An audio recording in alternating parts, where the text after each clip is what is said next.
Abraham, that we refer to as the first Jew, is also referred to as an Ivri, a Hebrew. But where do we find that term used?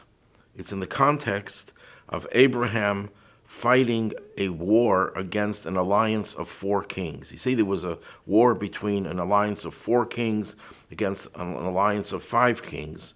And in the process of that war, they captured Abraham's nephew, Lot.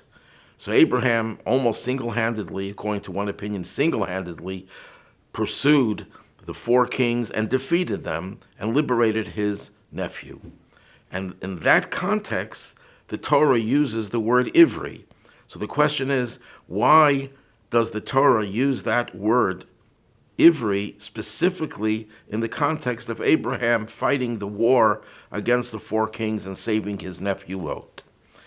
So it seems that the Midrash anticipated this question and comes up with 3 answers. The first answer is given by Rabbi Yehuda. And Rabbi Yehuda speaks about how the word Ivri, what does the word mean? It means on the other side. Abraham was on one side of the world and everyone else on the other side, or putting it the reverse. Everyone was on the other side, Abraham was on this side. That means that Abraham was a revolutionary. He stood up single-handedly against the entire world's culture of paganism, of cruelty, of a lack of justice, the lack of kindness, a lack of benevolence.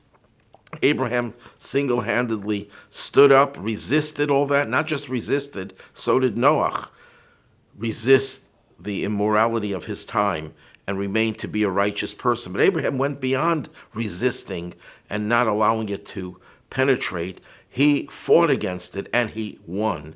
He changed the lives of thousands of people, letting them realize that there's one God and all the idols are false, and that this one God wants us to live an ethical and moral life. So Abraham was on the other side and still prevailed.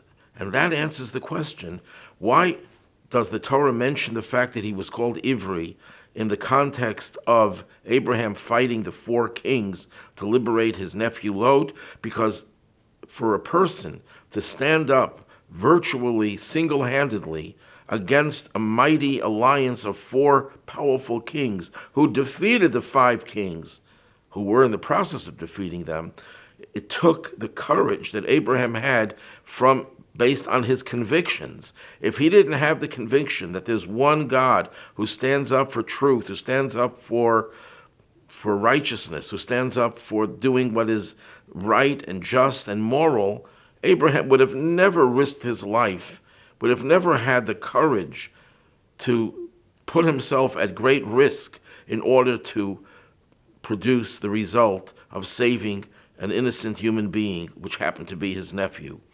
So that's Rabbi Yehuda's version of what Ivri means in this context. And it's interesting that the author of this opinion is Rabbi Yehuda.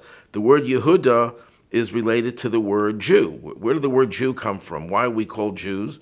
Because at the time of the destruction of the first temple, the 10 of the 12 tribes had already been exiled by the Assyrian Empire, and now there were only 2 tribes left, and the dominant tribe was Yehuda. Actually, there were 3 tribes because of the tribe of Levi, but we don't usually count that amongst the 12 tribes.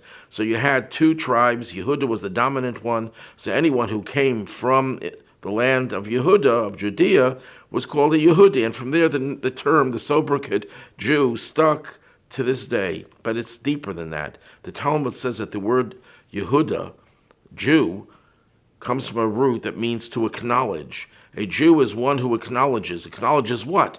Well, there's only one thing that is assumed when you say the word acknowledge. Acknowledging that there is one God and you are subordinating yourselves to his will. So that's the definition of a Jew, which is consistent with the definition of the Ivri. You stand on one side and you proclaim to the world, I am a Jew, I believe in one God, and I will not allow my self to become deterred by what the rest of the world says. And when a person has that attitude, the person becomes fearless. Nothing is going to intimidate you. The famous story is told of the previous Lubavitcher Rebbe, Rabbi Yosef Yitzchak Schneerson of sainted memory, who was interrogated by the communist regime for his counter-revolutionary activity in promoting Jewish education amongst Jewish children. And in one of their interviews, quote-unquote interviews and interrogations, he was not cooperating with them. So they took out their gun and they pointed it at him, and they said, "This toy has made many people speak." And the Rebbe's response to them was, "This toy could frighten someone who has many gods, but only one world. I have one God, and I have two worlds. It doesn't frighten me." That was the stance of an Abraham. That is the stance of an Ivri, who can be a one person standing on one side of the world, but is fearless and is prepared to go all the way to do what is right, including risking one's own life to save someone else. That's one theory, Rabbi Yehuda. Then you have Rabbi Nechemia has another theory, that he's called Ivri because of his pedigree, because Abraham was a descendant of Aver. Aver, Ivri, they're very closely connected. Aver was a great-grandson of Noach, and he was known as a righteous person. In fact, our sages tell us that Noah's son Shem and his grandson Aver started an academy, started a center where they taught the teachings of Torah. And you may ask, teachings of Torah, where did the teachings of Torah come from? The Torah had not yet been given. But there's a tradition, and it's based on certain verses in the Torah, that the Torah was already known to certain individuals, including Noach. And it was passed down to his son Shem and to his grandson Aver, and they tried to teach it. So Abraham was not the first person to teach monotheism. They just did it in a very limited and restricted way. Abraham was the one who popularized it to the entire area that he resided in. So Abraham was a descendant of Aver, and that's why he's called Ivri. What does that mean? It means that where did he get this courage? It was genetic. It was programmed into him by his genealogy, that when you have the right type of parents and grandparents and ancestors, that has an effect on you. And that's what gave Abraham the courage to stand up against those four kings and to fight, because of his pedigree.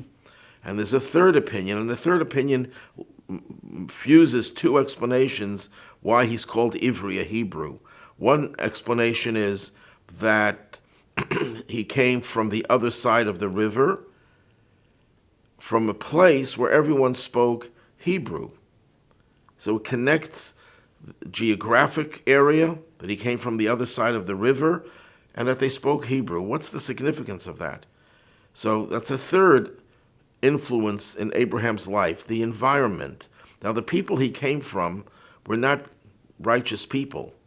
They were not even monotheists. They were idolaters. Abraham's own father was an idolater, and his relatives were all idolaters.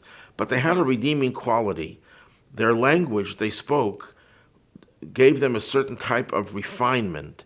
Why is Hebrew called the holy tongue? What's so holy about Hebrew? And Maimonides explains that Hebrew does not have any vulgar words. Of course, in modern Hebrew, they corrected that lacuna.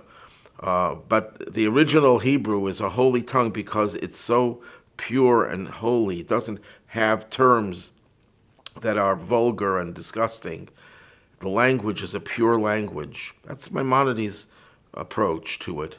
And when people speak and their language is pure and they don't use vulgar language, that edifies the person. That makes the person more refined. That gives the person a certain amount of spiritual sophistication and makes them more moral. And this is very important in modern times. We see the degeneration of language, how people are constantly using vulgar language, curse words, and just if they can't say it without saying those four-letter words, that shows that they're very, very low, morally very, very low. A human being whose language is pure will live a pure life. And that's what Abraham got from the place where he lived. That's why he told his servant Eliezer that my son Yitzchak is not going to marry a Canaanite woman, even though the Canaanites were no more idolatrous than the people that Abraham left, the Ur-Kasdim people. They were also idolaters, but they were refined idolaters, if you can put it that way.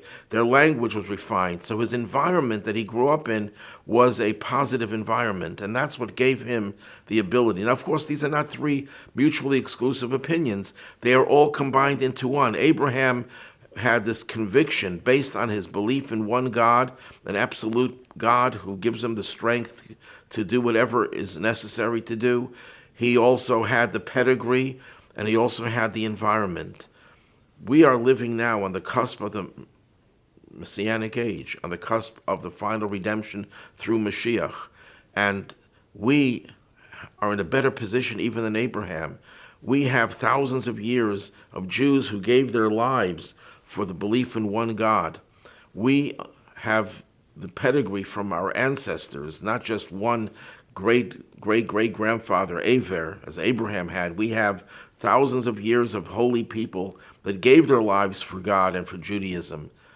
And our environment, as much as it may seem that it's not very pure, has been purified to a much greater extent than it was in the days of Abraham.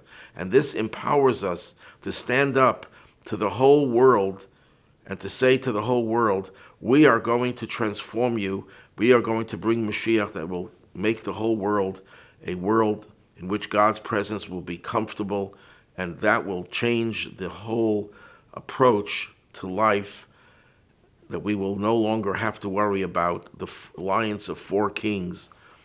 It's interesting that the Hebrew term Eved Ivri, a Hebrew servant, which the Torah speaks about in the book of Exodus, of a Jew who sells himself as an indentured servant because he is guilty of theft and he couldn't pay the theft, or because of poverty. The word Eved, Ivri, the two words, numerically adds up to 358, which is the same as Mashiach. That how do we bring Mashiach? By being an Eved, being a servant, to the concept of Ivri. When we devote ourselves to Ivri and all of the three interpretations of Ivri, that's what brings us the final redemption.